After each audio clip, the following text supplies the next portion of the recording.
Do you mind?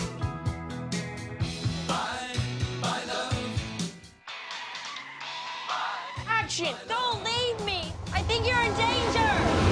I don't have a choice! Guys, watch out! Jump! What the hell? Run!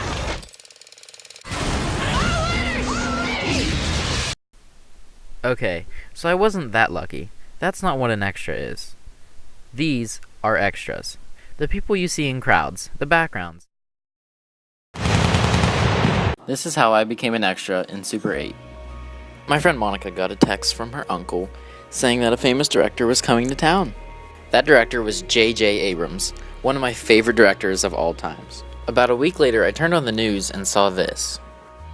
Millsap Community Center in Weirton is hopping right now as hundreds of people are lining up hoping to get a chance to be on the big screen. Yeah, it's an exciting time in Weirton. An open casting call underway as we speak for a major motion picture. This was so exciting, and I finally had a chance to be in a major Hollywood movie.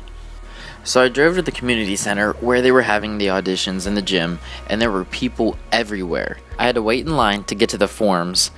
And after I filled them out, I had to wait in another line so that they could call people into the next room and get your picture taken with your card.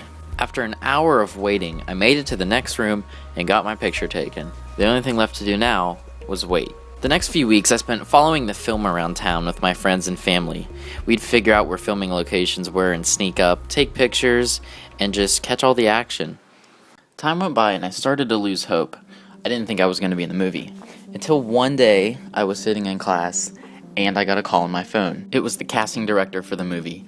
I was so excited. I wrote down everything she told me as fast as I could, because my teacher was yelling at me to get off the phone. My first order of business was getting an outfit. My appointment was on a Wednesday in a building downtown that the studio had remade into Denmark's, which ironically enough, Denmark's used to be a clothing store back in the 70s.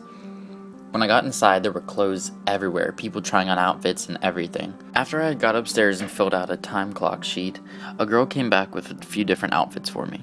I tried on a few different shirts and jeans until she had decided that I had the right look for the movie.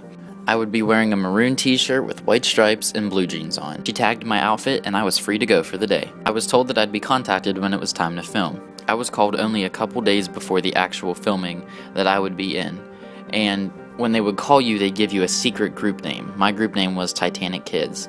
You would call this number and listen for your secret code word, and if you heard it, then it would tell you all the details about when the shoot is the next day. The extras would meet at the community center downtown to get into their outfits. I was kind of surprised to see so many people until my friend told me that we were going to do an evacuation scene. I signed in and filled out another time card for the day. After I got into my outfit, we were told to get in line for hair and makeup. There was a long row of mirrors and lights where hairdressers and makeup artists were hard at work. Since this movie takes place in the 70s, we all had to look just like we were from that time period. I was next in line for hair and makeup when the lady actually came up to me and said that my face and hair were fine, so I didn't even need to get any. This is a picture of my friend Cole, his friend Matt, and me all ready to go. A woman started talking and split everyone into two groups. We went downstairs and got onto two different charter buses. I couldn't wait to get started. We were all taken to Main Street downtown and split up everywhere. Some were put on buses, some were put on military vehicles, some were running around the street. We all just had to pretend like we were evacuating from the town. We did the same scene about 10 to 20 times. Then we moved up a few streets and did another scene. We were told to act frantic and panicked and confused. My second shoot was a couple days later, and it was actually in my neighborhood 3 streets over from where I live. I was with my friend Camille at the time. The camera was positioned at the top of the hill, and again we were all supposed to act confused and scared and evacuating the town. We would run down this hill near a bus, and then they'd cut, and then we'd have to go back and run down the hill again, and this happened about 20 to 30 times. They finally wrapped up shooting for the day, and I was done. I got to take part in 3 different scenes, one of them being in my own neighborhood. I was pretty excited, and I had a great time doing it. During the final week of filming, I was at a friend's house that lives right across the street from where they were filming.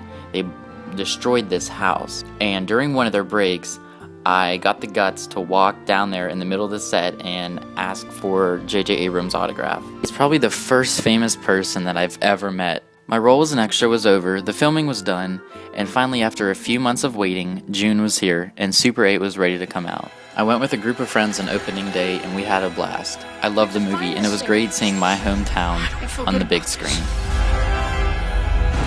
Go!